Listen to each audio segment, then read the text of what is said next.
Welcome back to another edition of the Prepper Recon podcast. Our mission is to bring you great interviews with preppers from around the world so you can be better informed and better prepared for everything from a hurricane to the end of the world as we know it.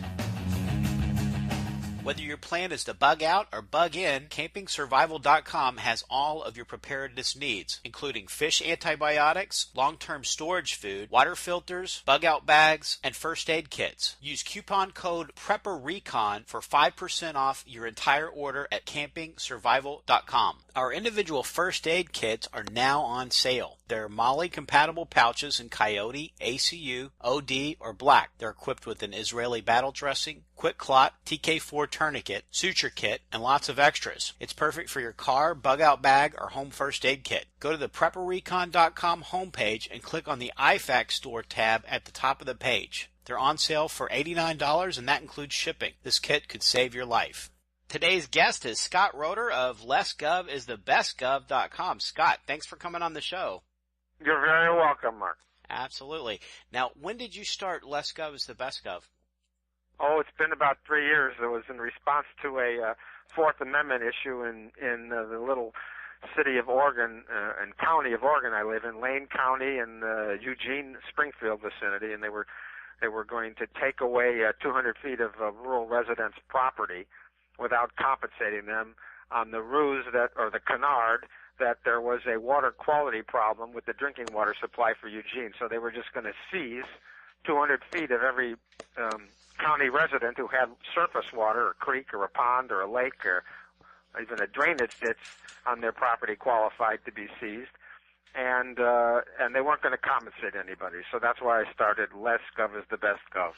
Yeah, it seems like the federal government is just getting a little bit too big for their britches these days. Now, another place they've been sticking their nose that's kind of unwanted has been over in Eastern Europe, in the Ukraine. Have you been paying attention to what's going on over there? Well, very, very much so. I've written about 4 articles on the Crimean referendum called Don't Cry Me a River in Ukraine, and Little Pawns for Big Oil is another article about what's going on now in Ukraine, and especially in eastern Ukraine, in the Russian-dominated cities of Donetsk and Slovyansk, which happens to be, by the way, the coal, C-O-A-L, the coal-rich, very rich region of Ukraine. That's the little West Virginia of Ukraine, where Donetsk and Slovyansk are. And it's populated primarily by Russians. There's a map on Google which lists by color the concentration of the various ethnic groups in Ukraine. And if anyone looks at that map, Russians, for some reason, are red. But that aside, the reddest parts of Ukraine are Crimea, and even more red than that is eastern Ukraine around Donetsk and Slovyansk. That's where Russian-speaking Ukrainians live. So what's going on? Why do you think that America feels the need to get involved in Ukraine? Well, America, under the Obama administration, and really the Bush administration, you can probably grant them a little reprieve because we had just been attacked on 9/11. But it's been over 10 years.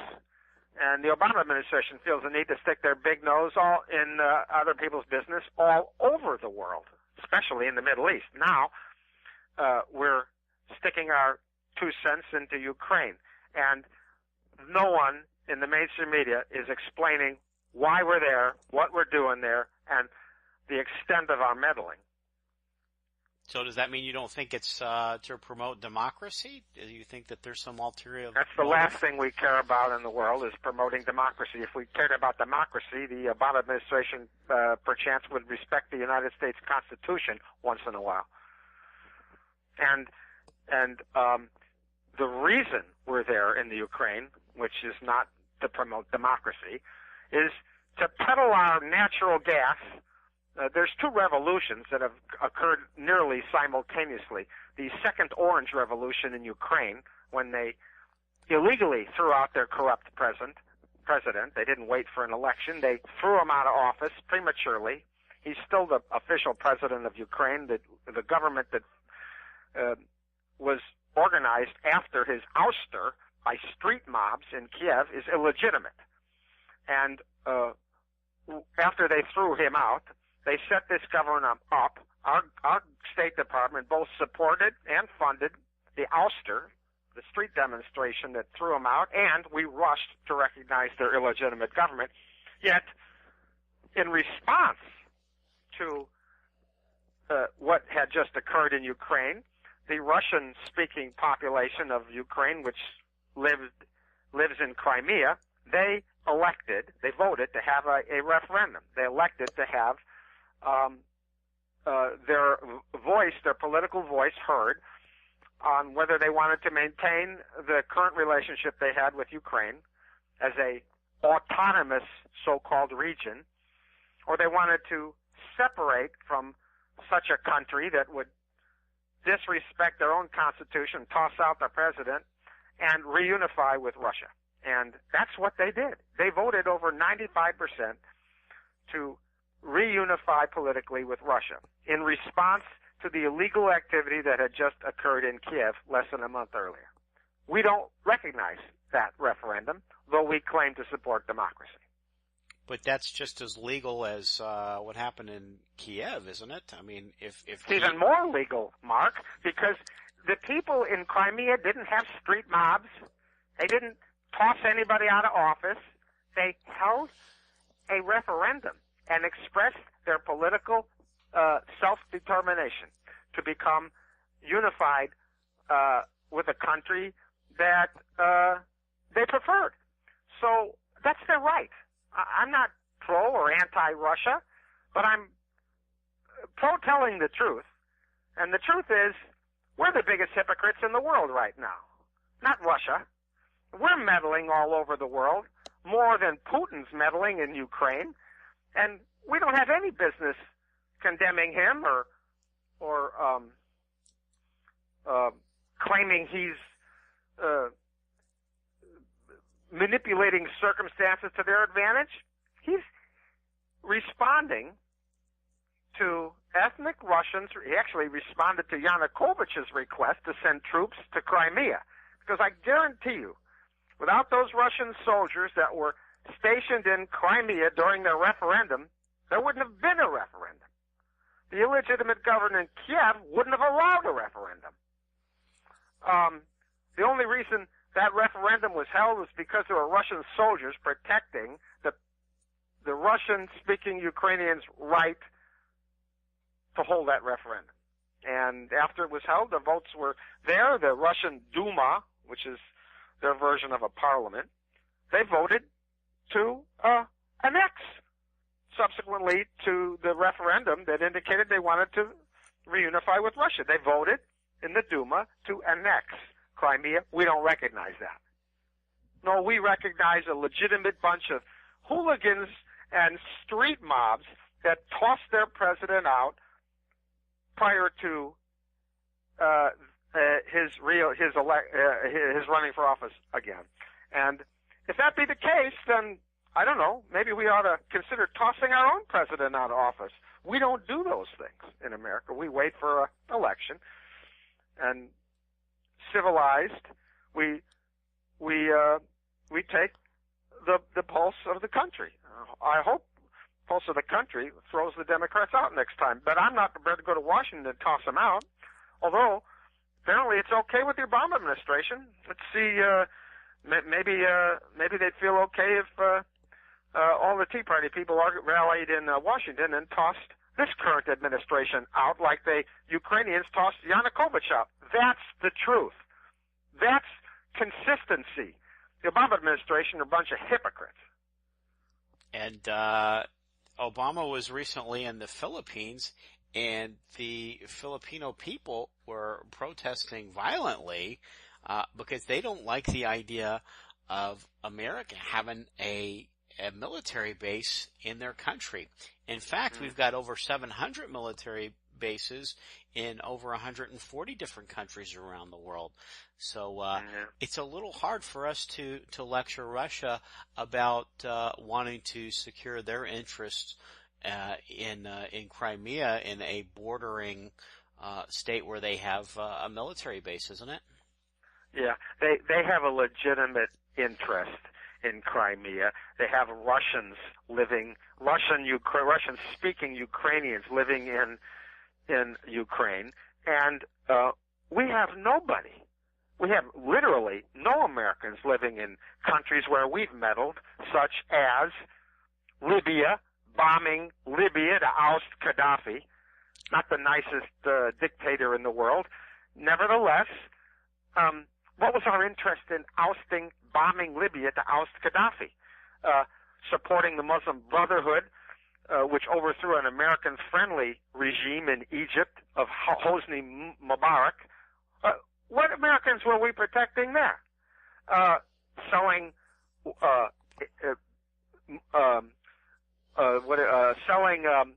more and not only more, but stronger, beefier weapons to the insurgents who are trying to throw Bashar al-Assad out of office in Syria. What Americans are we protecting by assisting al-Qaeda to toss out, really, a progressive Arab regime in Syria? The Assads are secular people. And you could look at the way they're dressed and their children, and you can see that they're not fundamental Islamists, the Assad family. And we're trying to oust them. We've made allegiances with Sunni Islamic fundamentalists, like Al-Qaeda in what do they call it? In the Levant. Al-Qaeda in the Levant, to support them so that they can oust Bashar al-Assad in Syria. What Americans benefit from this insane American foreign policy? Yet the Russians were just responding to requests from their Russian-speaking Ukrainians, and I can't quarrel with that. I don't see hypocrisy there, and I don't see people like Monica Crowley, a former Nixon advisor who's now in the media, telling us that we're back to the Cold War because Russia has chosen to inflame, things in Ukraine. Russia is insatiable. The Russian we're building them up into be another fall guy. I guess we're preparing Americans for the launch of another Cold War. It's a shame because Mikhail Gorbachev and Ronald Reagan worked so hard to forge decent relations, and it's all going to be wasted because of our American foreign policy. And frankly, at this point, I don't see the Republicans differing from the Democrats on this issue. Well, if you have a lot of stock in Halliburton or Boeing or any of the big defense contractors, maybe a Cold War is actually good for business, because that's another good way for them to pilfer our tax dollars and keep the military-industrial complex rolling. Yep. Not only Halliburton, of another Cold War. Not only if you had stock in Halliburton, but especially if you had stock in big oil companies, because that's what we're doing in Ukraine. We're providing. Look, there were two revolutions. I don't remember if I've already brought this out. There were two revolutions that almost simultaneously occurred, and that was the revolution that threw out Yanukovych in Ukraine, and that came on the heels of a revolution in our country called the fracking revolution, which has provided abundant supplies, more than we need, more than we can use in our lifetimes, of natural gas. That natural gas, in my opinion, should be used to heat American homes for 500 years, not sold to Europeans to replace the Russian virtual monopoly of natural gas in Europe. And that's what we're doing in Ukraine. We're providing the turmoil and the reason for Europe to seek to void their contract with Russia to buy natural gas and to find an alternative source, which would be our natural gas. We're building terminals, export terminals for natural gas all along our coastlines. We're even trying to get one approved in Oregon to ship our natural gas to China. and Japan and Asia, other countries in Asia. But specifically, they're building natural gas export terminals along the east and Gulf Coast to ship that natural gas, which will be liquefied, to ship it, as I believe, to Europe. Because we're getting ready to replace the Russian supply of natural gas to Europe. I'd like to point something out, Mark. Most Americans have never heard this before. Let me tell you this. Ukraine is in debt. They're a country that is blessed with natural resources. In Donetsk and Slovyansk, that's West Virginia to Ukraine. They have tons of coal. One of the biggest coal deposits in the world is in eastern Ukraine. That's the area that Hitler wanted during World War II because it was the industrial base for Russia, or the Soviet Union back then. So here's a country, Ukraine, that has, it's the breadbasket too, by the way. It has great farmland, abundant energy, and they're flat broke. They're worse than flat broke. They're in debt. You know who they're in debt to and how much? They're in debt $2.2 billion with a B dollars. For a little country the size of Ukraine, that's a lot of dough. And guess who they're in debt to? Russia. They haven't paid for their natural gas in months, maybe years. Russia gave them an ultimatum and said, you got one more month to pay up. If you don't pay up in a month, from now on, natural gas is prepaid. You have to pay for it first. They haven't paid Russia for the natural gas, and Russia's still sending them natural gas. Oh, the Russians are so bad. The Russian people are they're just the devil. They have no heart, ruthlessly meddling in the world. What a bunch of crap. The Russians are holding $2.2 billion in Ukrainian debt, and they're still selling them natural gas, and we're out there telling the world how rotten Russia is. And then another area that we've gotten into a relationship with another country, and that may also be energy motivated, is the Saudi royal family. We prop them up with the U.S. military, and it's a really hard sell to say that one's about democracy, because in Saudi Arabia, Christians are persecuted. They've banned all Bibles. If a Muslim converts to Christianity in Saudi Arabia, they can be executed. The Saudis won't let women drive. Now, I don't know, maybe you can make an argument for that. But how do we justify our involvement there? Well, funny you should say that. I mean, the only car accident I had where I was badly injured was because an 84-year-old woman just happened to decide to make a left turn when I was coming through the intersection at 55 miles an hour, and there was just no way to stop hitting her. And I broke my arm. She turned out to be okay. But, yeah, it's funny you should say that. I'm gonna have to get Jimmy the intern to edit that one out. So if he doesn't, then everybody don't send me any emails, because it's Jimmy's fault that he didn't edit it out. So no emails about that one. Look about here's Saudi Arabia. We're sowing the seeds of discontent all across the Middle East, trying to throw out regimes that don't do the Obama administration's bidding, whether it's Hosni Mubarak or Muammar Gaddafi, Bashar al-Assad. And yet, the real source of terror in the world, from which the money emanates to fund, that emanates almost from the Emirates, but it emanates from Saudi Arabia, and we don't touch them. Talk about hypocrites. You know, we're ruining the American brand name, if you ask me, and it's about time we have some decent, courageous, truth-telling leaders that get up and unabashedly tell the truth and are consistently supportive of whether it be democracy or capitalism, but we're consistent. Well, our policy in the Middle East and our foreign policy all over the world is so inconsistent. It's obnoxious. No wonder they don't want us back in the Philippines.